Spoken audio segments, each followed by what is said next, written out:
Mateus, no capítulo 24 e no versículo 29. O mundo está esquecendo que Jesus está voltando. Pode mais som esse microfone para mim? Aí. O sermão continua.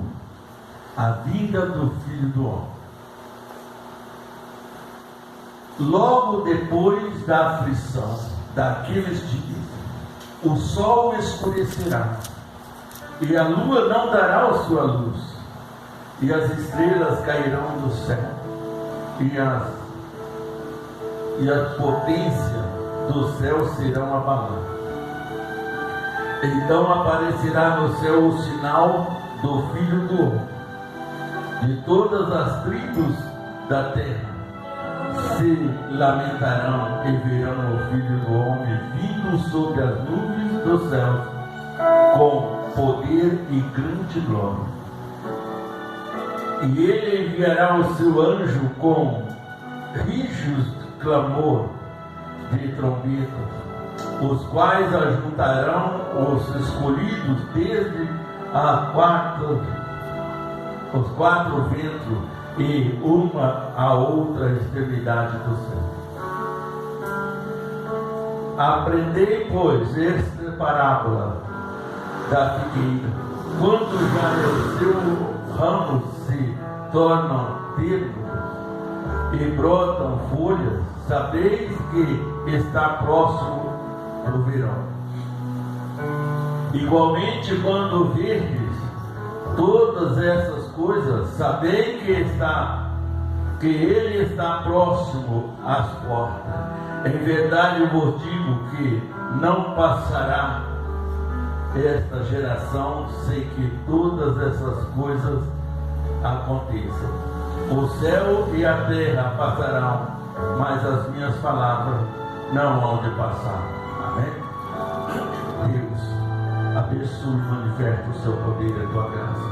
Fala conosco, Senhor, através da tua palavra, em nome de Jesus. Podemos sentar. Aqui nós vimos algo muito importante, que o mundo está despercebido. Nós estamos vendo as coisas acontecendo, Jesus se aproximando a cada dia, a cada instante, mas o mundo não está ligado na direção certa. Aqui nós vemos como vai ser. Olha bem, lá no livro de Joel, no Velho Testamento, a Bíblia fala exatamente isso que Jesus disse aqui. As nuvens, olha bem, as estrelas cairão do céu, o sol escurecerá, a lua não dará o seu brilho. Lá no livro de Joel, antes que Jesus nascesse, Deus já estava falando a respeito da vida de Jesus antes da tribulação. E aqui ele diz o seguinte: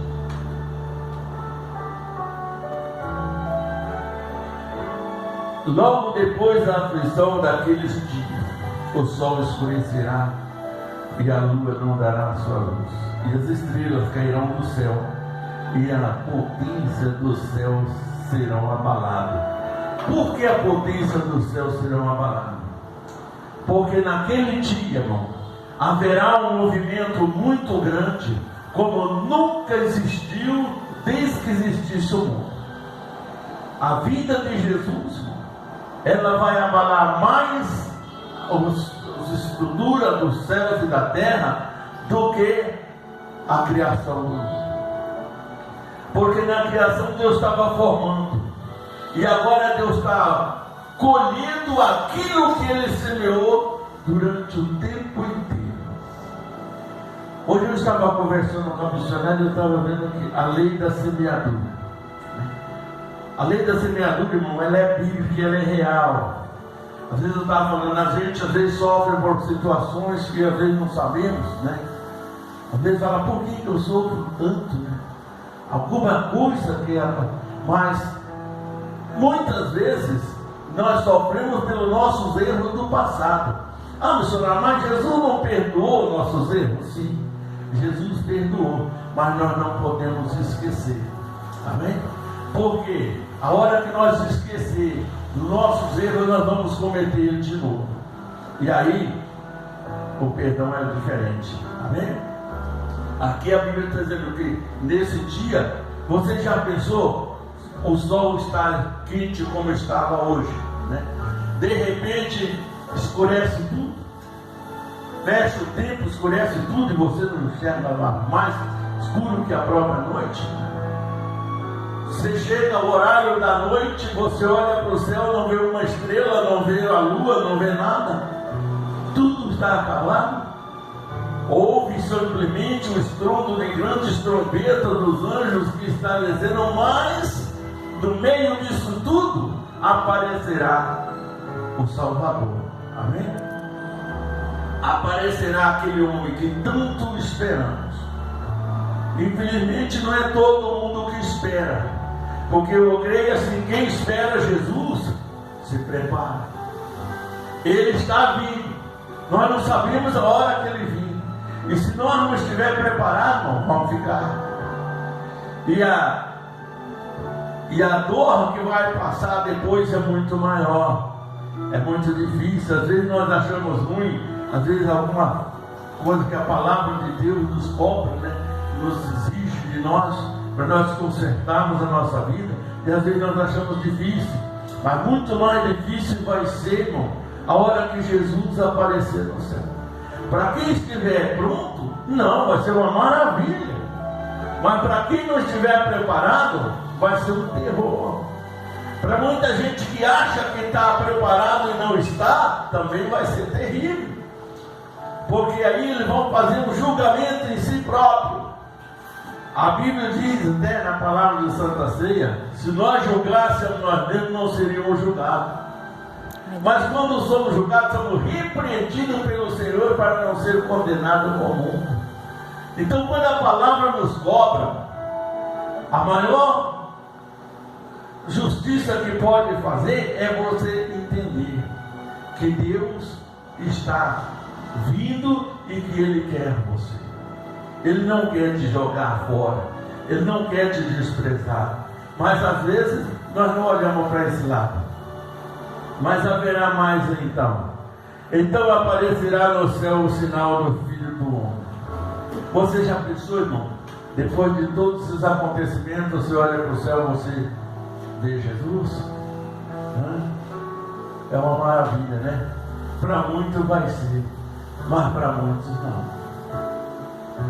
Porque para muitos vai ser a salvação eterna, mas para muitos vai ser a condenação eterna. Ali já haverá um grande julgamento, irmão. O próprio Jesus vai se separar, como a gente separa o trigo do joio. Assim Ele vai separar o seu povo. E a Bíblia diz aqui que vai abalar com a trombeta dos anjos os quatro cantos da terra. Não haverá lugar que não vai ser ouvido, que não vão se ouvir a som das trombetas. E Jesus junto às duas, né? Mas o que nós estamos esperando? O que precisamos? Às vezes a gente fala, irmão, a gente prega e às vezes a pessoa fala, não, mas vai demorar muito. Mas ninguém sabe, gente. E se não demorar? Né? O que vamos fazer? Então é melhor não estar preparado agora para qualquer eventualidade, porque nós não sabemos o momento, mas olhando para o que está acontecendo, para o que o mundo está vivendo hoje, nós temos uma grande certeza que Jesus está perto, que Jesus está à porta. Lá no livro de Apocalipse diz: eis que estou à porta e bato. Se alguém ouvir a minha voz e abrir, eu entrarei, cearei com ele e ele comigo. Jesus está dizendo que eu estou à porta. Se você abrir o seu coração, abrir as portas do seu coração, ele vai entrar, né? E a sua vida vai ser outra coisa, né? Mas se não abrirmos essa porta, ele não vai insistir, ele não vai chutar a porta, não. Ele não vai entrar na marra, não. Por isso ele dá toda a oportunidade para que nós mesmos abrimos essa porta para ele entrar. Quem deixaria Jesus do lado de fora quando ele chegar? Não. Ninguém vai deixar, né? Mas em muitas portas ele não vai entrar. Em muitas portas vai estar fechadas. Muitas portas vão estar trancadas. Porque é agora, irmão, que nós deixamos a porta aberta para Jesus entrar. Amém? O nosso coração precisa estar preparado. Porque aqui ele diz, né, que em verdade vos digo que não passará esta geração sem que todas essas coisas aconteçam. Então, e diz mais: os céus e a terra passarão, mas as minhas palavras não vão de passar. Então ele deixou tudo pronto para nós seguirmos. Ele deixou o caminho correto para nós andarmos. Ele disse que ele é o nosso caminho, a verdade e a vida. Ele deixou tudo determinado. Agora ele diz nessa palavra que os céus e a terra passarão, mas as minhas palavras não vão me passar, disse o Senhor. Vai acontecer? Vai. Irmão, eu imagino a vida de Jesus, a lamentação que vai existir nesse dia, o desespero que vai acontecer, a angústia de todos aqueles que não tiveram o amor suficiente, não tiveram às vezes a compreensão, né, de colocar a vida no altar. Ele vai vir. Hoje nós vemos crentes abandonando Jesus. Nós vemos homens que se dizem homens de Deus, mulheres de Deus, agindo de forma errada, mas achando que não tem cobrança. Não adianta, irmão, nós fazermos as coisas de uma forma que Deus não agrade, porque tudo que nós fizemos aqui, nós vamos prestar conta diante de Deus. Não do que fizemos no passado, mas do que estamos fazendo no presente, quando aceitamos Jesus e colocamos a mão no trinco da porta para abrir e não abrimos. Vai ter muita gente que vai estar com a mão no trinco e Jesus está do outro lado, mas essa porta não vai abrir, porque ela está trancada com a incredulidade, com o pecado, com as coisas erradas, né, que nós praticamos. Não é só o ímpio, não, porque o ímpio ele já está julgado. O ímpio ele parte sem Deus, ele está julgado já pela palavra. Agora, o crente não. O crente ele fez uma aliança, um compromisso com Deus. O dia que descemos as águas, fizemos uma aliança, um compromisso com Deus. O batismo não é simplesmente entrar na água e sair dizendo que é crente, não. O batismo ele precisa ter o respeito daquilo que se faz. Nós vemos quando Jesus andava pela Galileia, e João batizando aquele povo. Olha que João batizou milhares e milhares de almas, e a maior parte não era judeu, não. A maior parte daqueles povos que aceitavam Jesus eram os publicanos e pecadores. Então, hoje é a nossa oportunidade. Nós temos a nossa oportunidade de ir, vir e falar. Você vê como a angústia que o povo passa, só por causa do governo, que às vezes não é do gosto do coração das pessoas, a povo já fica apavorado. Agora imagina quando Jesus voltar, né? Que é um governo mundial, né? Dos céus e da terra. É Ele que nos governa, é Ele que nos manda. Tudo aquilo que nós precisamos é Ele que faz. Agora, hoje nós sabemos de uma coisa: passa tudo, passa o mundo, passa a riqueza, passa tudo, mas a palavra de Jesus ela não vai passar. Amém? ela vai se cumprir. E olhando para a realidade de hoje, e olhando pela palavra que Jesus nos ensinou, grande parte do evangelho que Jesus pregou, grande não, toda a parte que Jesus pregou já se cumpriu. Só está faltando esse milagre maravilhoso, essa esperança, né, que estamos aguardando. Só a única coisa que está faltando agora é Jesus voltar. Porque tudo, se olha para a palavra de Deus, irmão, se você for um estudioso bíblico, você vai ver que tudo que Jesus pregou aqui, tudo que Jesus e os profetas, os discípulos ensinaram, já se cumpriram. O que está faltando? Alguém pode me dizer alguma coisa que está faltando se cumprir? Só a vida dele. Só está faltando Jesus aparecer. Pode aparecer hoje, pode demorar 1000 anos, porque Deus espera a gente tomar conhecimento da realidade, para não se perder. Porque Deus não tem interesse que nenhuma alma se perca. Mas infelizmente a maior parte vai se perder. Você vê, irmão, eu vejo a vida de Jesus como uma tempestade muito forte.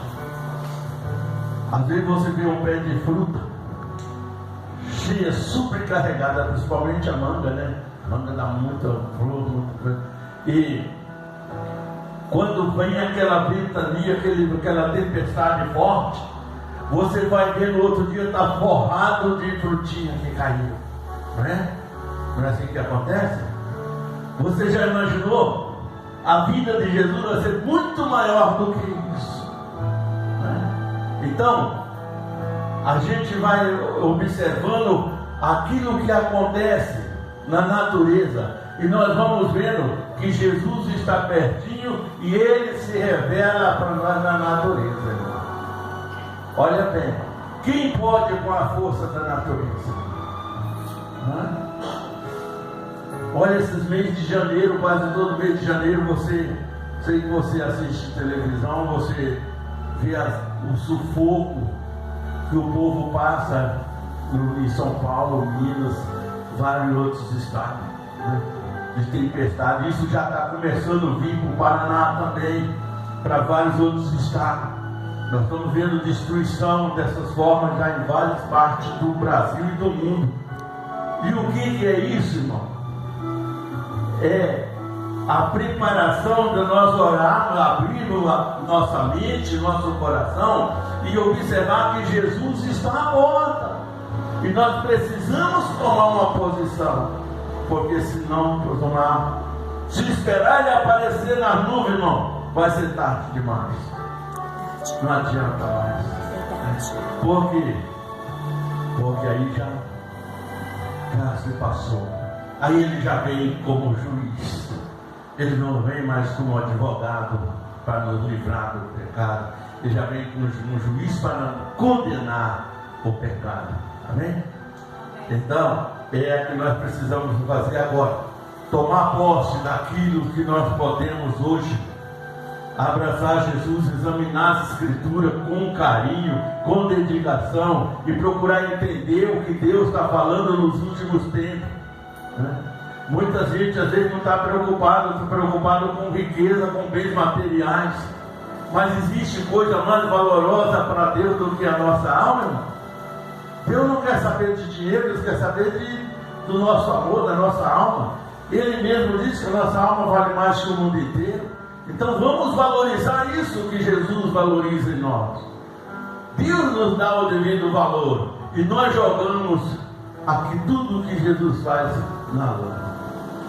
Então precisamos mudar, precisamos reconhecer, rever os nossos conceitos, nossos princípios e buscar a presença de Deus, entrar na presença de Deus, porque Ele está chegando. E na hora que Ele vier, não terá ninguém por inocente. Amém? Ele disse isso aqui dentro da palavra. Na vida de Jesus, no julgamento de Jesus, Ele não terá ninguém por inocente. Por que não tem? Porque Ele deixou tudo pronto tudo escrito, desde a de Adão até a hora que as portas da graça se fecharam. E quem vai fechar essa porta da graça? O próprio Jesus. A hora que ele aparecer na nuvem, irmão, é a chave. Entendeu? Trancou-se as portas da graça. Aí o abismo toma conta, né? A tribulação invade a vida daqueles que não foram escolhidos. Aqueles que muitos serão chamados, mas poucos serão os escolhidos, né? Então vamos ser um escolhido. Amém? Vamos povoar o céu, irmão, com o nosso amor, com o nosso carinho, com a nossa dedicação, com a verdade que nós vivemos. Mas porque o inferno está sendo povoado a cada dia, entendeu? O céu sobe pouco, né? O céu vão subir poucos, mas por inferno vão cair muito. Então vamos aproveitar enquanto nós podemos, enquanto temos essa oportunidade que Jesus está nos dando, né? Ah, missionário, mas eu vivi a vida inteira minha regalada assim, do jeito que eu quero. Mas não é assim. A gente tem que viver segundo a palavra que Deus nos ensina, né? Ah, mas eu quero ter liberdade, mas existe maior liberdade do que termos Jesus, irmão. Jesus é a nossa liberdade, né? Então, mas o que eu vou fazer, missionário? O que eu preciso fazer? É tão simples, irmão. Só examinar bem. Você pega ali no livro de Mateus, você começa do capítulo 24 para frente, você vai aprender muita coisa daquilo que Jesus falou e que vai se cumprindo, que está se cumprindo. É o sermão da montanha. Ali você vai vendo sermão por sermão. Aqui ele fala da vinda do Filho do Homem, fala da parábola dos dois servos e vai assim por diante. Você estudando, você observando ali, você vai conferir isso que eu estou pregando agora. Entendeu? Você vai entender o que é que Deus quer, o que é que Jesus está querendo falar conosco, porque Ele já está à porta e só falta nós tomar a nossa posição. Ah, missionário, eu não consigo, olha bem, eu não consigo sim. Nós não podemos deixar os nossos erros ser mais fortes do que nós, né? Nós não podemos deixar o nosso vício, nossas coisas, né, ser mais fortes do que nós. Tem muito crente viciado também, não é viciado numa coisa nem outra, mas olha bem, nós não podemos deixar que essas coisas nos dominem. Nós temos que deixar que a palavra de Deus nos domine. Aí sim, aí vale a pena viver, irmão. Porque não adianta nada, mas eu prego, eu oro, eu faço, aconteço, e depois Jesus vem e você está lá para a esquerda. Adiantou alguma coisa? Não. Ah, mas olha, prosperou, ficou rico, cresceu. Peraí, irmão, não é isso que Jesus está falando, tá bem? Jesus está falando que ele está vindo e ele não vai levar rico para só rico, não. Ele disse uma palavra que dentro da palavra de Deus, ele disse assim: quão difícil entrará no céu os que têm riqueza. Amém? Isso é para pastores, irmão. Isso é para homens de Deus, para mulheres de Deus que pregam a palavra de Deus. Que ele prefere às vezes a riqueza do que ajudar aquele que precisa. Amém? E Jesus deixou muito claro quão difícil entrará no reino dos céus os que têm riqueza. Melhor seria que não tivesse nascido, diz o Senhor. Amarrasse uma pedra de amor sobre o pescoço e fosse lançado ao mar. Entendeu? Por quê? Porque na vida dele vai ser difícil alguém escapar da condenação se não estiver com a vida no altar do Senhor. Amém? É tão fácil. Eu não posso deixar as coisas erradas me dominar. Entendeu? E às vezes a gente fala, mas eu não tenho força. Por que não tem força? Busca em oração, busca na promessa, busca na palavra, busca de uma forma. Deus vai lhe abençoar, você vai ter força e vai vencer. Amém? Vale a pena servir a Deus, irmão. E vale a pena viver para Jesus, porque sem Ele vai ser difícil. Amém? Digam graças a Deus. Graças a Deus. Ficamos em pé. Eu vou estar orando para as pessoas que estão nos assistindo. Glorioso Deus, eterno Pai, abençoa, Senhor, o teu povo de uma forma especial. Abra a janela dos céus e manifeste o seu poder, a unção da tua graça, realizando, ó Deus, os sonhos, os projetos, os propósitos do coração dos teus filhos. Aonde quer que esteja, meu Deus, uma pessoa triste, acamado, desorientado, meu Deus, perturbado, entra com providência agora e liberta, Senhor. Traga a cura, Senhor, aquelas enfermidades que não têm respaldo pela medicina. Entra agora, meu Deus, nos lares, nos hospitais, e abençoa o teu povo e livra de todo mal, em nome de Jesus. Digam graças a Deus. Graças a Deus.